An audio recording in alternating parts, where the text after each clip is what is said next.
स्वागत है मेरे साथियों, मेरे दोस्तों, मेरे शिक्षार्थियों, आपका अपने YouTube चैनल पर। और आशा करता हूं कि आप सब स्वस्थ होंगे, मस्त होंगे। और आज की महत्वपूर्ण टॉपिक के साथ मैं आपसे जुड़ रहा हूं, श्वसन तंत्र पार्ट 2 संबंधित चीज़। ये उल्लेखित टाइटल आपको बता रहा होगा कि मेरा पहला पार्ट आप लोगों ने देखा होगा, तो ये इसका दूसरा पार्ट है। और फिर भी अभी भी सांस लेने की वो प्रक्रिया बंद नहीं हुई है। सांस तो हम ले ही रहे हैं। और सामान्यतया हर उस व्यक्ति से जिन्होंने विज्ञान का भी अध्ययन नहीं किया या जो पढ़ाई से काफ़ी दूर भागता रहा, उस व्यक्ति से भी पूछिए आप, तो वो ज़रूर ये बता देगा कि हम ऑक्सीजन लेते हैं, कार्बन डाइऑक्साइड बाहर निकालते हैं। इतनी प्रक्रिया ये मुझे लगता है व्यवहारिक जीवन में हर उस व्यक्ति को पता चल ही चुकी है कि सांस लेना क्या है। तो सांस लेना वही जो हमने बात की थी श्वसन की। तो श्वसन की प्रक्रिया में हम लोग ऑक्सीजन को अंदर लेते हैं और कार्बन डाइऑक्साइड को बाहर फेंक देते हैं, ये काम है। तो हमारे जहन में एक महत्वपूर्ण धारणा बन चुकी है और बन भी जाएगी, क्योंकि जब ऐसा कोई दायित्व कहीं होगा, इस तरीके का कार्य निर्वहन चल रहा होगा, कोई व्यक्ति आपसे कह दे कि ये उपयोगी है और इसका उपयोग नहीं, इसको हम बाहर फेंक देते हैं, तो हमारे जहन में, उन बच्चों के मस्तिष्क में तो पहली बात तो ये बनी जाती है कि कार्बन डाइऑक्साइड दुरुपयोगी है और इसका उपयोग हो रहा है, अतः ये उपयोगी है। यानी ये ज़रूरी है, वह ज़रूरी नहीं है, ऐसा काम हो सकता है। क्योंकि अगर हम किसी व्यक्ति से बात पूछने लगे कि अच्छा ज़रा बताना, ऑक्सीजन और कार्बन डाइऑक्साइड में हमें कौन सी गैस ज़रूरी है और कौन सी गैस ज़रूरी नहीं है, तो मुझे लगता है वो आदमी यही कहेगा कि कार्बन डाइऑक्साइड गैस ज़रूरी नहीं है। तो इस भ्रम को तोड़िए, इसीलिए तो ये क्लास है। इस भ्रम को आज से अपने दिमाग से निकालिए, इसीलिए तो ये बात चल रही है। वाकई में कार्बन डाइऑक्साइड भी उपयोगी है और उपयोगी इस कदर है कि आपको लग भी जाएगा कि इसके बगैर हमारा जीवन संभव ही नहीं है। तो सच पूछो तो ऑक्सीजन बगैर भी आप नहीं रह सकते हैं, क्योंकि आपकी कोशिकाएं आपको ऊर्जा नहीं दे पाएंगी, वो श्वसन प्रक्रिया को संपादित नहीं कर पाएंगी। ये पहले वीडियो में हमने आपको बता ही दिया है। उपयोगी कार्बन डाइऑक्साइड क्यों होगा, इस बात को भी जानें। ऑक्सीजन उपयोगी है, कार्बन डाइऑक्साइड उपयोगी क्यों है, इस बात को समझें। कार्बन डाइऑक्साइड उपयोगी इसलिए है कि मान लीजिए ये आपकी पृथ्वी है, ये एक छोटी सी पृथ्वी। ऐसे तो आपको पता है पृथ्वी बहुत बड़ी है, और ये एक छोटी सी पृथ्वी हमने आपके सामने बना ही दिया। और मैं ये कहना चाहता था कि आपके पास जो वायुमंडल है, आपके पास जो वायुमंडल है, वहाँ पर सूर्य का प्रकाश आता होगा।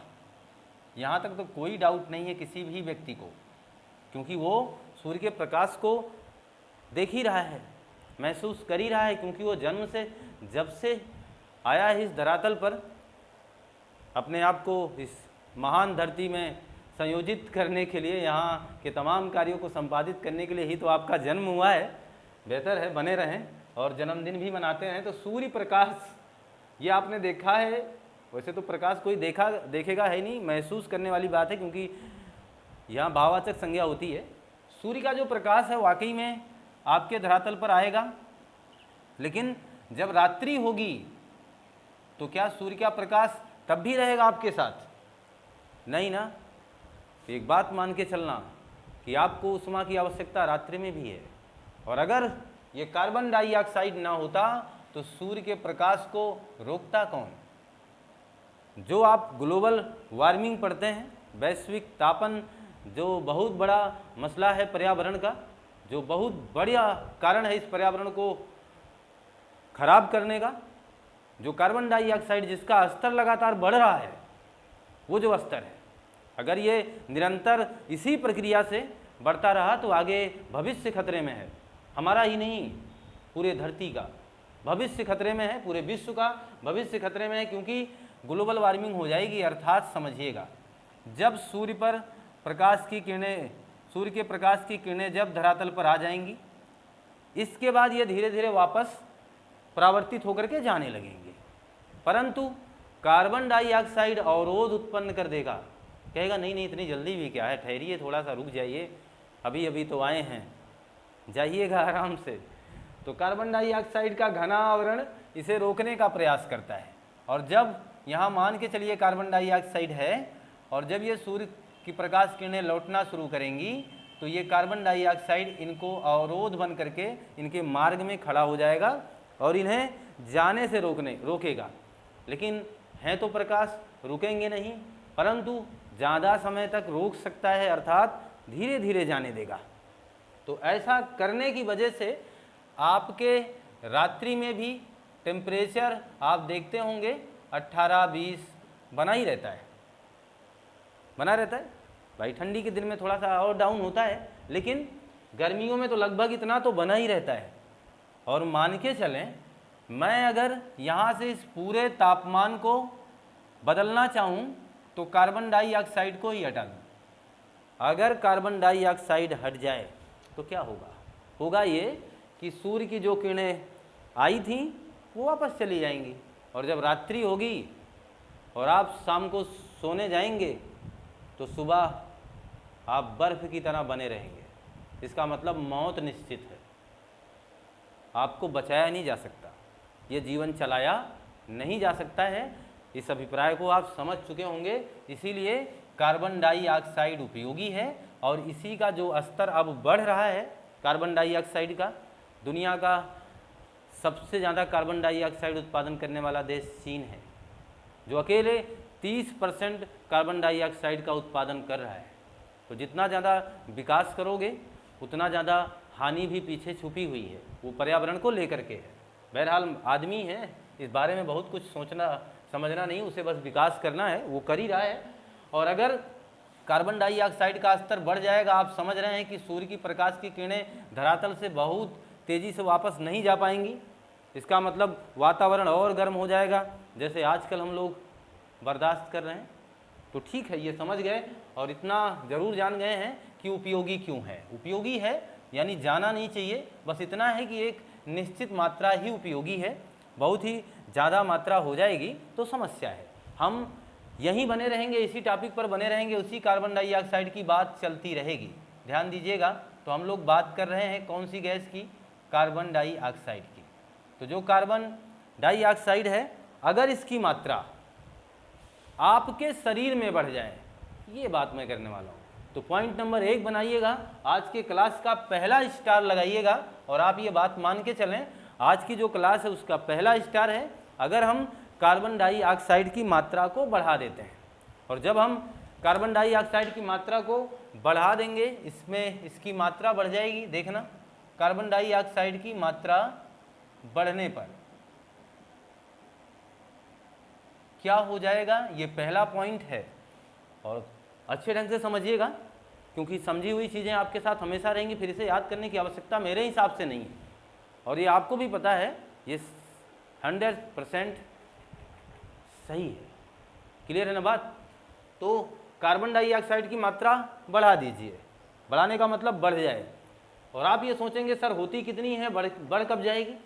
तो कोई बात नहीं, जान लीजिए, उसको भी कोई बहुत ही बड़ी बात नहीं है। और ये माना जाएगा 29 ml से लगभग 30 ml के आसपास कार्बन डाइऑक्साइड की मात्रा आपके शरीर में होनी चाहिए। ये इसकी मात्रा है, आपके शरीर में इसकी एक मेंटेन मात्रा इतनी होनी चाहिए। और इससे ज़्यादा हो जाएगी फिर समस्या है, थोड़ी बहुत कम हो जाएगी फिर भी बहुत दिक्कत नहीं है। कम होने का कगार यहाँ तक आ जाएगा फिर भी समस्या नहीं है। लेकिन हाँ, बिल्कुल कम हो जाएगा, ख़त्म ही हो जाए कार्बन डाइऑक्साइड, तब तो फिर समस्या है। आपके अंदर का तापमान अचानक गिर जाएगा, ये मान के चलें। फिर इसका सीधा कारण है कि हर मात्रा एक निश्चित अनुपात में होनी चाहिए।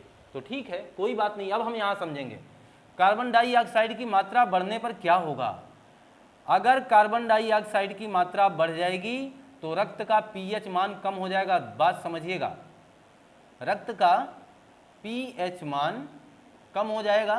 पीएच मान का मतलब आप समझ रहे हैं, पीएच मान वो पीएच मान जिससे अम्ल और क्षार होने का ज्ञान होता है। तो रक्त का पीएच मान क्या हो जाएगा, कम हो जाएगा। आपको पता है रक्त का पीएच मान कितना है, 4 होता है, ये रक्त का पीएच मान है। और आपको यह भी बात पता होगी कि 7 से नीचे आएंगे तो अम्लीय होगा और 7 से ऊपर जाएंगे तो क्षारीय होगा। 7 ही किसी चीज़ का पीएच मान होगा तो वह उदासीन होगा। ये बात क्लियर है? तो इसका पीएच मान 7 से ऊपर है, इसका मतलब ये चीज़ क्षारीय है। परंतु रक्त का पीएच मान कम हो जाएगा, कम होने का मतलब 7.4 से नीचे आएगा। और जब ये प्रक्रिया नीचे होने लगेगी, यानी 7 हो जाए, 7.2 हो जाए, फिर धीरे धीरे 7 से भी कम आ जाए, 6.9 हो जाए, इसका मतलब अब आप क्या समझ पा रहे हैं? इसका मतलब ये हुआ कि कार्बन डाइऑक्साइड की मात्रा आपके शरीर में जैसे जैसे बढ़ती जाएगी, रक्त का पीएच मान वैसे वैसे घटता जाएगा। और जब रक्त का पीएच मान घटता जाएगा तो पक्की बात है हमारा रक्त कैसा हो जाएगा? रक्त का पीएच मान कम होगा, अर्थात रक्त अम्लीय हो जाएगा। समझ रहे हैं? अर्थात रक्त कैसा होगा? अर्थात रक्त अम्लीय हो जाएगा। इस बात को आप समझ पाए होंगे, अम्लीय हो जाएगा। क्लियर है ये बात? अर्थात रक्त कैसा हो जाएगा? अम्लीय हो जाएगा। और जब आपका रक्त ही अम्लीय हो जाएगा तो और क्या क्या होगा? इसीलिए तो मैंने कहा ये स्टार लगाइए, महत्वपूर्ण बात है। कार्बन डाइऑक्साइड की मात्रा बढ़ने पर रक्त का पीएच मान कम, अर्थात रक्त अम्लीय हो जाएगा। ये बात मैंने बोला ही नहीं है, ये तो मैंने केवल किसी का बोला हुआ आपके सामने बोला है। किसी ने ये बोला हुआ है और वो बात हमने आपके सामने बोला हुआ है। और ये बात बोला किसने है? बोहर। इसीलिए इसे कहा जाता है बोहर प्रभाव, बोहर इफेक्ट। क्लियर है बात? बोहर इफेक्ट या बोहर प्रभाव का मतलब क्या है? ये 1900 के आसपास का ये तर्क दिया इन्होंने कहा कि अगर रक्त में कार्बन डाइऑक्साइड की मात्रा बढ़ेगी तो रक्त का पीएच मान कम हो जाएगा, अर्थात रक्त अम्लीय हो जाएगा। इस बात को बताने वाले व्यक्ति थे बोहर जी। इसीलिए इसे कहा जाता है बोहर प्रभाव या बोहर इफेक्ट। अगर ऐसा हो गया, ऐसा हो ही गया मान लीजिए, तो और क्या हो सकता है? तो जब रक्त अम्लीय हो जाएगा तो पक्की बात अब समझते चलिएगा, हीमोग्लोबिन, हीमोग्लोबिन और जो ऑक्सीजन का बांड होगा, यहाँ मैं बांड लिख दे रहा हूँ, हीमोग्लोबिन और जो ऑक्सीजन का बांड होगा वो क्या हो जाएगा? कमज़ोर हो जाएगा। अब इस बात को भी आप नोट कर लें, हीमोग्लोबिन और ऑक्सीजन का बांड कैसा हो जाएगा? कमज़ोर हो जाएगा।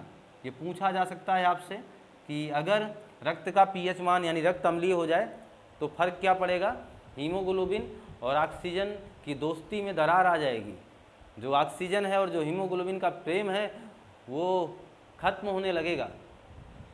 हकीकत यह है कि सच बताऊं तो हीमोग्लोबिन और ऑक्सीजन में विपरीत संयोजक संबंध है। इस बात को समझ लीजिए जरा, विपरीत संयोजक संबंध है। ये चीज़ क्लियर कर देता हूं मैं कि हीमोग्लोबिन और ऑक्सीजन के बीच में विपरीत संयोजक संबंध है। विपरीत संयोजक संबंध का मतलब जान लीजिए। विपरीत संयोजक संबंध का मतलब ये होगा कि वाकई में ये संबंध रखना ही नहीं चाहते। अर्थात मैं ये कह दूं कि हीमोग्लोबिन ऑक्सीजन से संबंध रखना नहीं चाहता है। ये बात क्लियर हो गई है? हीमोग्लोबिन जो है वो ऑक्सीजन से संबंध रखना ही नहीं चाहता है। सच पूछो तो ये अनचाही मोहब्बत है, अनचाही मोहब्बत। यानी हीमोग्लोबिन और ऑक्सीजन के बीच में वो मोहब्बत है जो कोई चाहता ही नहीं है। ना हीमोग्लोबिन ये बात चाहता है, ऑक्सीजन चाहता है। ऑक्सीजन चाहती है कि ये हीमोग्लोबिन हमसे प्यार करे, लेकिन हीमोग्लोबिन करता ही नहीं है। हीमोग्लोबिन इससे भागना चाहता है, इसीलिए इसे कहा गया विपरीत संयोजक संबंध।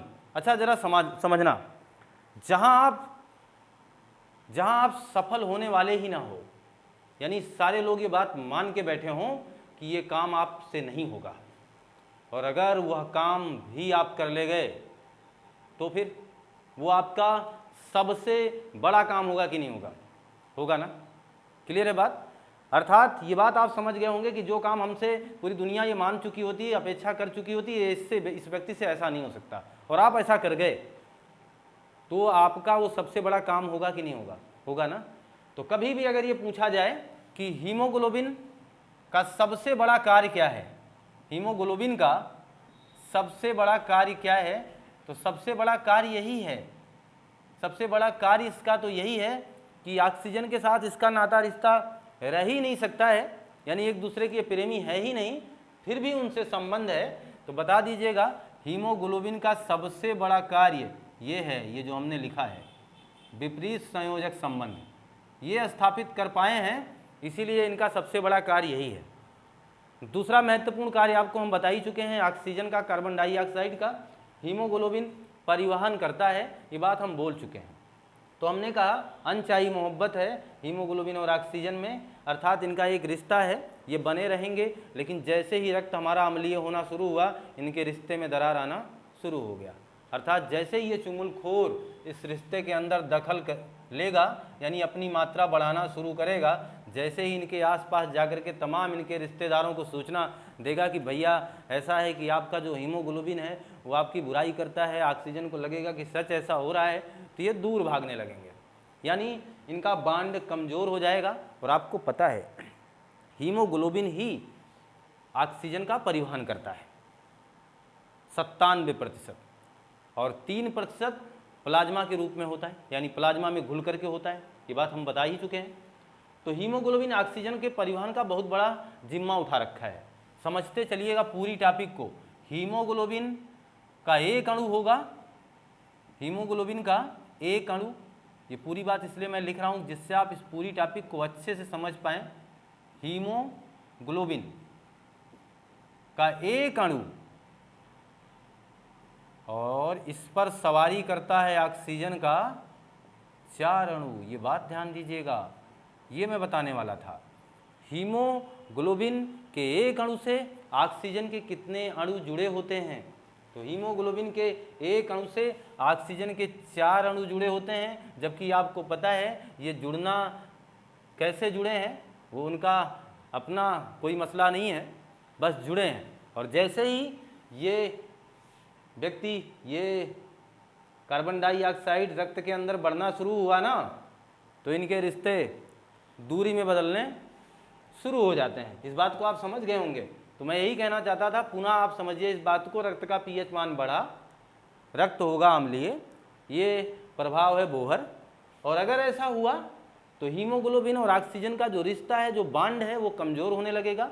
और वो बांड देखिए हमने आपको बता दिया कि एक हीमोग्लोबिन के अणु पर 4 ऑक्सीजन के अणु होते हैं, यानी हीमोग्लोबिन एक प्रकार की सवारी है, ऑक्सीजन हीमोग्लोबिन जो है एक प्रकार की गाड़ी है, और ऑक्सीजन उसका सवारी है, उस पर बैठ जाएगा और वो लेकर के जाएंगे। लेकिन जैसे ही कार्बन डाइऑक्साइड का स्तर बढ़ा ना, तुरंत हीमोग्लोबिन कहेगा ऐसा है भैया आपसे हमारा अब रिश्ता नहीं है, गाड़ी पर से उतर जाइए।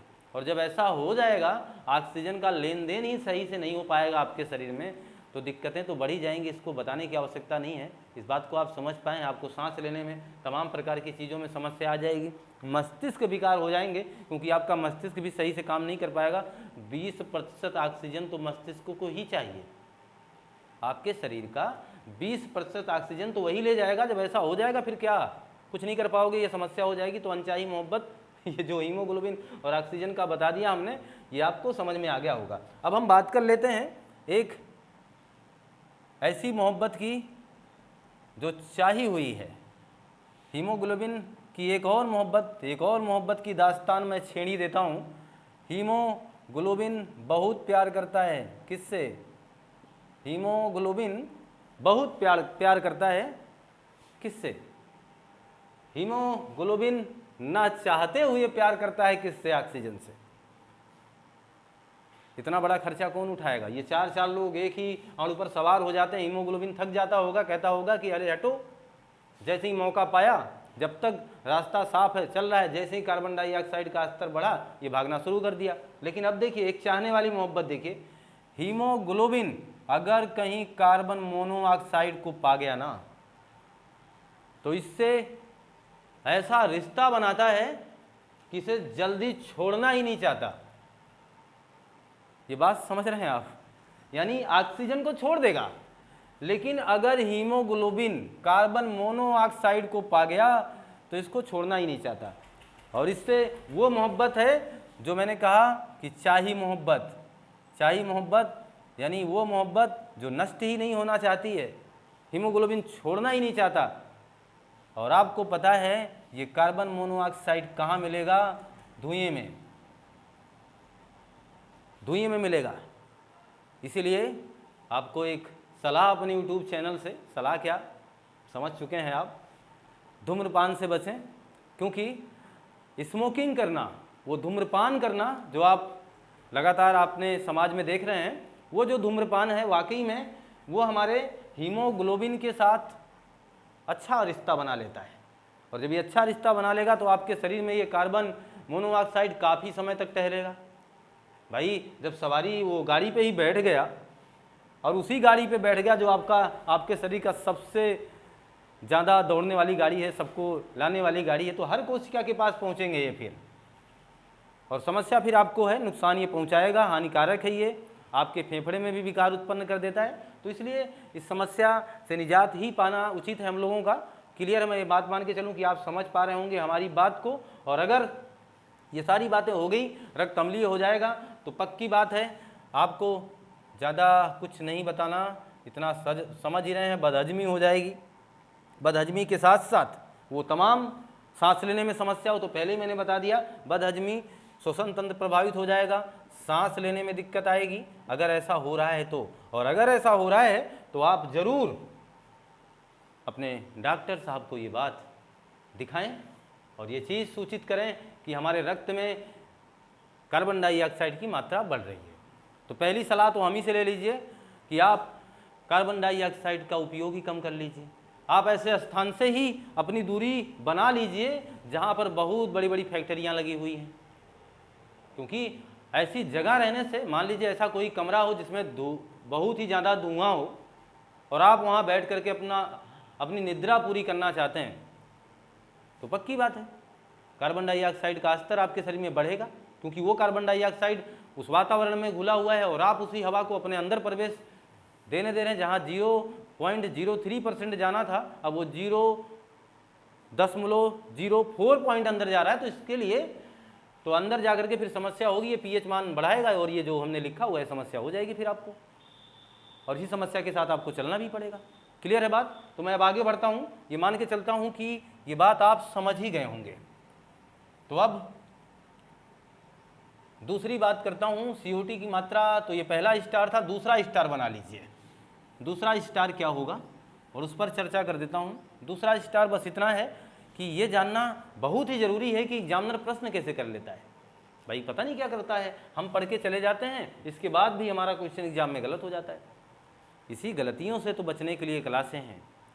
और अब बात मान के चलना, अगर मैं कह दूं कि आहार नाल, ये स्टार दूसरा है, आहार नाल और श्वास नली आपस में कहाँ मिलती हैं? आहार नाल एवं श्वास नली आपस में कहाँ मिलती हैं बताना। आपस में कहाँ मिलती हैं? वो कौन सा चौराहा है जहाँ ये मिलती हैं? हर वो अंग एक दूसरे से जुड़ना चाहता है और जुड़ा भी है, बताना जरा, ये कहाँ मिलती हैं? आहार नाल और श्वास नली कहाँ मिलती हैं? तो आपको ये बात पता है कि ऊपर से आती है इस तरीके से श्वास नली ऐसे, और इधर आपका मुख होता है और कुछ इस तरीके से काट करके निकल जाती है, इस तरीके से। तो इधर से तो हवा आएगी और इधर से तो भोजन जाएगा। ये बात समझ रहे हैं आप? यहाँ से हवा और यहाँ से भोजन, एक चौराहा बन गया यहाँ पे। ये जो चौराहा है यहीं मिलेंगी और यहीं होता है एपीग्लूटिस, और ये एपीग्लूटिस ही सारी वो जिम्मेदारी, एक आप कह सकते हैं पुलिस का काम करता है, जो आपके बाज़ारों में लगे होते हैं आप देख ही रहे हैं, आपको रास्ता बताते हैं कि नहीं नहीं भैया इधर से नहीं, इधर से जाना, इधर से नहीं, इधर से जाना है। ये उनका ही तो काम है। और वाकई में ये एपिग्लूटिस भी वही काम करता है। एक पुलिस का काम करता है, एक सिपाही का काम करता है ये। और ये काम क्या करता है कि वाकई में हवा आएगी, तो जब हवा आएगी तो किस मार्ग को बंद कर देगा ये, तो ये खाने वाले मार्ग को बंद कर देगा, यहाँ लग जाएगा और हवा आराम से अंदर चली जाएगी। और जब आप खाना खा रहे होंगे तो इसका काम होगा फिर इधर आ जाएगा, इस मार्ग को बंद कर देगा और आराम से खाना आपके शरीर के अंदर चला जाएगा। ये वही चौराहा है और ये वही सिपाही हैं जो ये काम कर रहे हैं बड़ी बखूबी। मैं अगर आपसे कह दूं कि आप जब जब खाना खाते हैं हमेशा आप मौत से जूझ रहे होते हैं, आपको लगा अरे भगवान ये क्या बता रहे हैं, गलत है, ये गलत नहीं है, समझना जरा। गलत क्या बताऊंगा, सही तो बताते बताते आदमी थक जाएगा, गलत क्या बताएगा, है कि नहीं। अब जरा समझना, मेरा कहना यह था कि जब यहाँ ऐसा होगा इस स्थान पर, बाई चांस आप देखते हैं कि आपके साथ हो भी चुका होगा, लगभग होता रहता है, आप पानी पी रहे हैं या कोल्ड ड्रिंक पी रहे हैं, तो इसको आहार नाल से होकर जाना चाहिए ना, आहार नाल से होकर जाना चाहिए। अचानक कोई आपको छेड़ दे, छेड़ने का मतलब कुछ इस कदर छेड़ दे कि आप हंस पड़े, और जब आप हंस पड़ेंगे ना तो पक्की बात समझिएगा, आपको वही देहाती भाषा याद आ जानी चाहिए, अवधी भाषा जिसे हम छुछनी कहते हैं, वही आ जाएगी फिर। और जब वो आएगी ना तो आप पक्की बात मान के चलना, आपके ये जो ये वाला जो मार्ग है, हवा वाला मार्ग है ना, सारा पानी इधर से निकल आएगा। और आप देखते होंगे कभी कभी ये इतनी ज़्यादा भयानक होती है कि जो आप चावल खा रहे होते हैं वो चावल भी नाक वाले मार्ग से बाहर चला आता है, होता है ना खतरनाक ये चीज़। वहाँ क्या हुआ था, वहाँ यही हुआ था कि पानी कहाँ जाना चाहने लगा, क्योंकि आपका जो ये सिपाही था इसका ध्यान भंग हो गया, इसने सोचा अरे भाई ये क्या हो गया, और मस्तिष्क उस विचारों में खो गया जिसने आपको छेड़ा था। मस्तिष्क ने सारा कंट्रोल वहाँ छोड़ दिया, किस पर, वहाँ मेरुरज्जु पर, और खुद उस चीज़ में बिजी हो गया। और जब मस्तिष्क वहाँ बिजी हो गया तो वो इस सिपाही को बता ही नहीं पाया कि आपको क्या करना है, क्योंकि ये अकेले बेकार हैं, ये मस्तिष्क से ही कंट्रोल हो रहे हैं, मस्तिष्क ही इन्हें चला फिरा रहा है। बात समझ पा रहे हैं ना आप। तो ये काम हुआ, इसलिए ऐसा होता है, आप ध्यान दें और इससे बचें। और मैंने बता दिया कि ये क्या कहलाता है, ये तो उत्तर ही हमने नहीं दिया था, ग्रसनी। तो आहार नाल एवं श्वास नली आपस में कहाँ मिलती हैं, ग्रसनी पर मिलती हैं। ये बात अब आप क्लियर कर चुके हैं और मैं ये मान के चलूँ आप इस बात को जान चुके हैं। तो इसका स्क्रीनशॉट ले लें या नोट कर लें आप। तो कार्बन डाइऑक्साइड की जो अधिकता थी, जो कमी थी, उसके बारे में जान ही चुके हैं हम लोग। अब हम एक महत्वपूर्ण बात आपसे ये करने वाले हैं कि अगर मान के चलिए ऑक्सीजन ही कम हो जाए, ऑक्सीजन की कमी हो जाए शरीर में, फिर क्या होगा, हीमोग्लोबिन की कमी हो जाए तब क्या होगा, ये भी तो बहुत ही बड़ा महत्वपूर्ण मसला है। हीमोग्लोबिन की कमी, ऑक्सीजन की कमी। और एक बात आप जान ही चुके हैं कि हीमोग्लोबिन गाड़ी है और ऑक्सीजन उसकी सवारी है, ये क्लियर है बात ना। ऑक्सीजन उस पर बैठेगा और हीमोग्लोबिन लेकर जाएगा। तो जो हीमोग्लोबिन का एक अणु था, कितना ऑक्सीजन बैठाया हुआ था बताइए, एक अणु 4 ऑक्सीजन का अणु लिया था। क्लियर है ना बात, यानी एक हीमोग्लोबिन के अणु पर 4 ऑक्सीजन के अणु सवारी करते हैं, बैठ जाते हैं, साथ साथ चलते हैं। इनका वो प्यार भरा रिश्ता ज़्यादा समय तक नहीं चल पाता है, जब कार्बन डाइऑक्साइड की अधिकता हो जाती है इनके बांड कमज़ोर हो जाते हैं। ये सारी बात हम बता ही रखे हैं। अब हम ये मान के चलें कि अगर ऑक्सीजन की कमी हुई तो क्या होगा, इसमें बहुत बड़ा सोचने वाली बात नहीं है। ऑक्सीजन से जीवन है, ऑक्सीजन है तो हम हैं, कार्बन डाइऑक्साइड है तो हम हैं। कार्बन डाइऑक्साइड की अधिकता हमें प्रभावित कर देगी, ऑक्सीजन की कमी हमें प्रभावित कर जाएगी, यही समझना है। ऑक्सीजन का वो जो स्तर है आपके शरीर में, वो बताया जाएगा कि 95 से 100 ml ये होना चाहिए ऑक्सीजन का मेंटेन स्तर। 95 से 100 ये मेंटेन स्तर है। परंतु आप जब जांच कराने जाएंगे तो एक पल्स ऑक्सीमीटर लगा दिया जाएगा। पल्स ऑक्सीमीटर ये एक यंत्र है जिसके माध्यम से ये जाना जाता है कि ऑक्सीजन की मात्रा, आपके शरीर में ऑक्सीजन का लेवल कितना है। अगर वो लेवल इस 95 से नीचे आ रहा है तो इसका मतलब ऑक्सीजन की कमी हो रही है।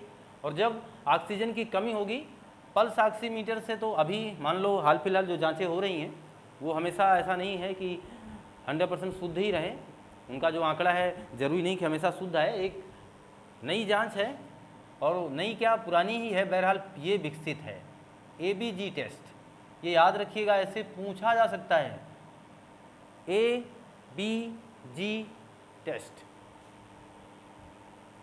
सारी बात समझ में ना।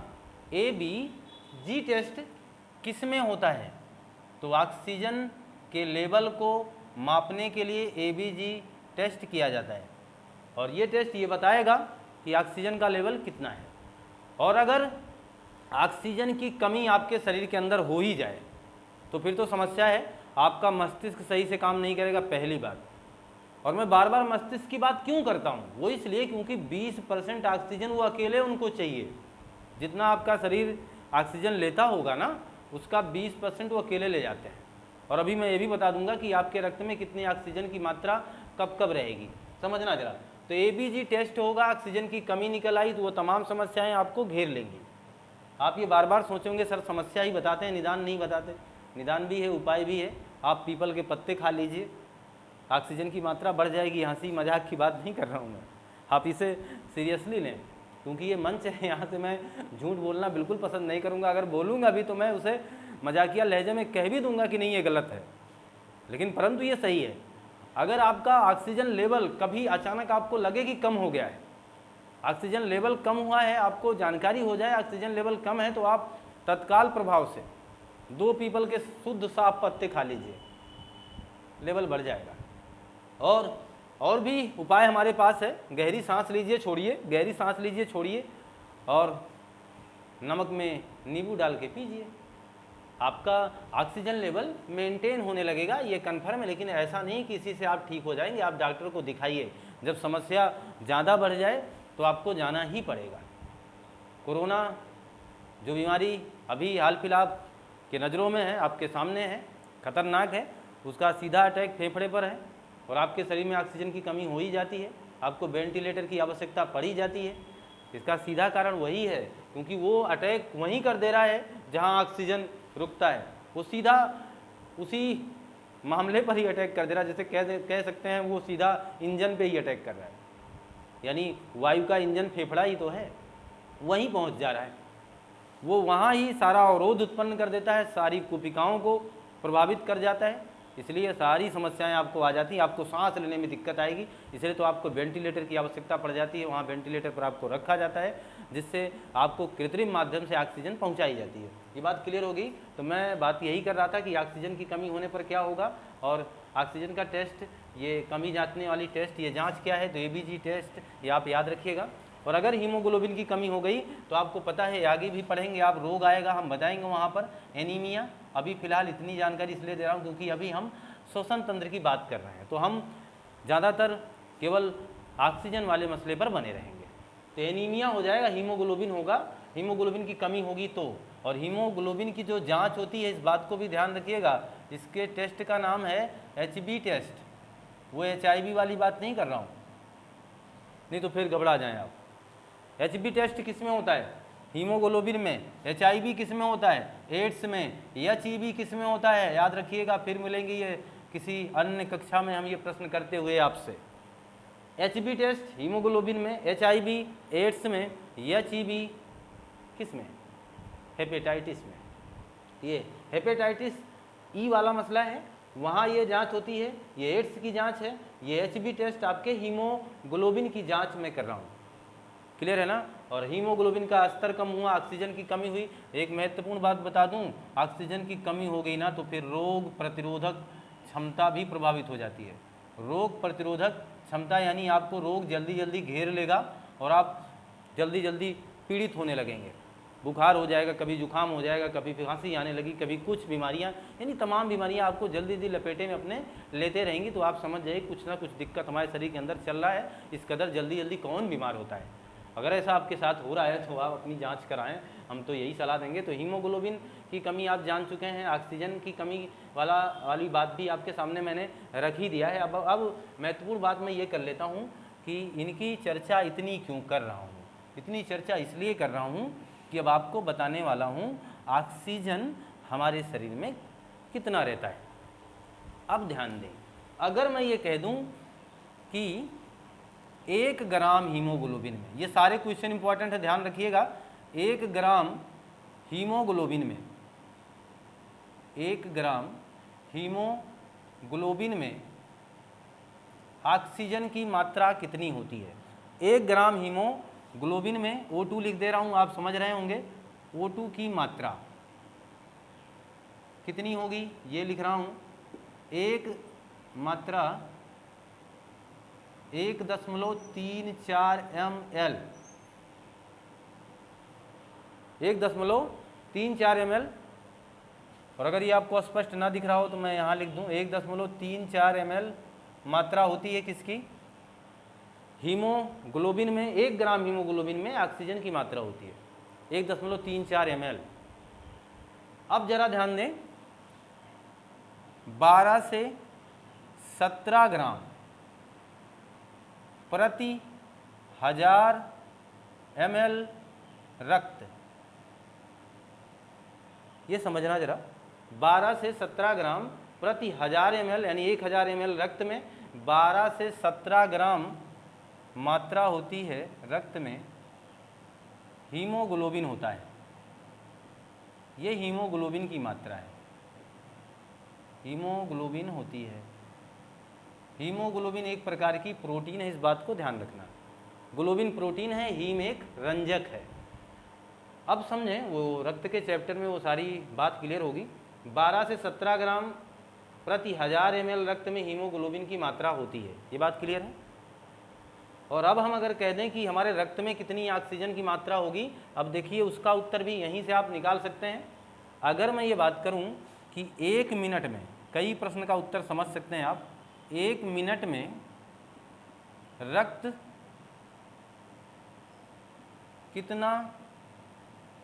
कितने ऑक्सीजन का परिवहन कर देता है।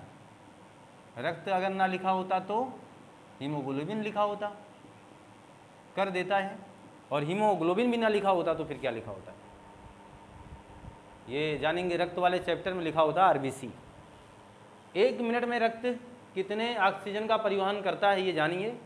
अब समझें, 1 मिनट में तो सही बात तो ये है कि 1 मिनट में रक्त, हमारा जो वो है हार्ट, 1 मिनट में 5 से 6 लीटर रक्त को पंप कर देता है।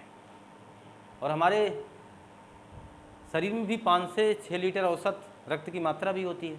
तो समझ गए होंगे अब आप, आपके शरीर में जितने रक्त की मात्रा है, हमारा हार्ट 1 मिनट में उनको पंप कर देता है, यानी एक बार अपने पास से उन्हें भेज देता है। ये बात क्लियर हो गई। तो 1 मिनट में रक्त कितना ऑक्सीजन परिवहन करेगा, इस बात को समझ लें। वो वहाँ हमें जाना ही पड़ेगा, क्योंकि औसत रक्त की मात्रा शरीर में कितनी होगी। औसत रक्त की मात्रा शरीर में अभी हमने बता दिया, मात्रा कितनी होती है, 5 से 6 लीटर होती है। और 1 मिनट में हमारा जो हृदय है वो कितना पंप करता है, इतना पंप भी कर देता है। ये तो बात क्लियर है ना। अब यहीं से ये अर्थ हमें निकालना होगा कि 12 से 17 ग्राम हीमोग्लोबिन होती है और 1000 ml रक्त में। और आपको पता है 1 ग्राम हीमोग्लोबिन में 1.34 ml ऑक्सीजन होती है। बहुत ही हल्का कैलकुलेशन है, कुछ करना नहीं है, केवल औसत मात्रा ध्यान देनी है। अगर हम हीमोग्लोबिन की औसत मात्रा याद रखें, महिलाओं में कम होता है, गर्भावस्था में और कम हो जाता है, लेकिन अगर इसकी औसत मात्रा हम लोग याद रखें तो 15 ग्राम होगा। यानी हीमोग्लोबिन की औसत मात्रा कितनी होगी, 12 से 17 होना चाहिए, इससे ज़्यादा कम नुकसानदायक है। 15 ग्राम औसत निकाल लिया हमने, तो अगर इसका औसत 15 मान लिया जाए तो 15 ग्राम हीमोग्लोबिन में कितना ऑक्सीजन होगा बताना। 1 ग्राम में जब इतना है तो 15 ग्राम में कितना, यही तो करोगे। 15 गुणे 1.34 20 ml से थोड़ा सा ज़्यादा आएगा तो मैं 20 ml लिख दे रहा हूँ। क्लियर है बात ना। 20 ml क्या है ये, O2 यानी ऑक्सीजन की मात्रा आ गई। किसमें 12 से 17 यानी 15 ग्राम, यहाँ मैं पूरी बात लिख दे रहा हूँ जिससे आप गलत ना करें। 15 ग्राम किसकी बात किया हमने, हीमोग्लोबिन की। 15 ग्राम हीमोग्लोबिन में कितना आएगा ऑक्सीजन, 20 ml। और 15 ग्राम ये जो हीमोग्लोबिन है ये कितने रक्त की बात कर रहा है, 1000। तो हम इसको दूसरी भाषा में ये लिख सकते हैं ना, 1000 ml रक्त में 20 ml O2 पाया जाता है। क्लियर है ना, 20 ml O2 पाया जाता है। क्लियर हो गया। 1000 ml में इतना है, तो आप बताइए जब 1000 में 20 है तो हमें इतना बता दो 10,000 में कितना होगा। 10,000 ml रक्त में ये 200 हो जाएगा, 200 ml O2 पाया जाएगा। वापस चले आए, यहाँ तक तो बात समझ गए ना आप। 1 ग्राम हीमोग्लोबिन में इतना होता है ऑक्सीजन, और हमारे शरीर में औसत हीमोग्लोबिन 15 ग्राम होती है। 15 ग्राम हीमोग्लोबिन में कितना होगा, 20 ml होगा। और 15 ग्राम जो हीमोग्लोबिन की मात्रा है वो 1000 ml रक्त की बात करता है।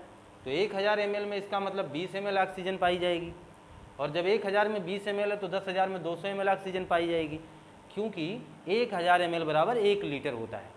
ये बात क्लियर होगी ना। अब हम यहाँ पहुँच जाएंगे।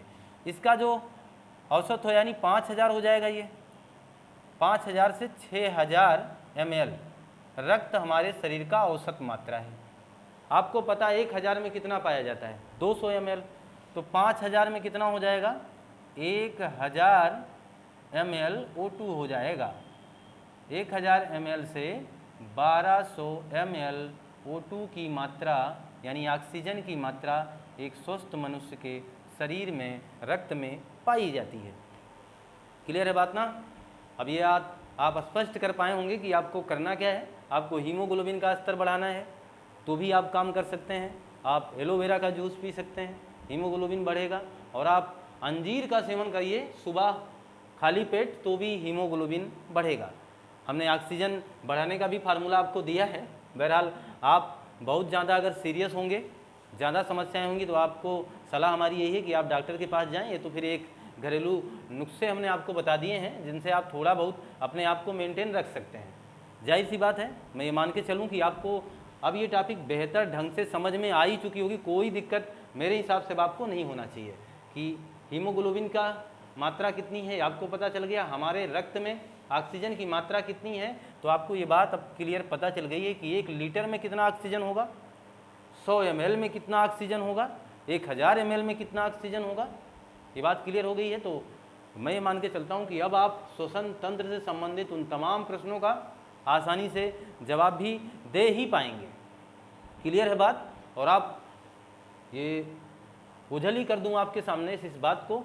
और अगर मैं ये कहूँ कि अगर आप सांस ले रहे हैं, सांस लेते समय आपका डायफ्राम किस पोजीशन में होगा, तो जब आप सांस अंदर ले जाएंगे तो पक्की बात है आपका फेफड़ा थोड़ा सा आकार बड़ा करेगा, और जब वो बड़ा करेगा तो डायफ्राम को क्या कर देगा, चपटा।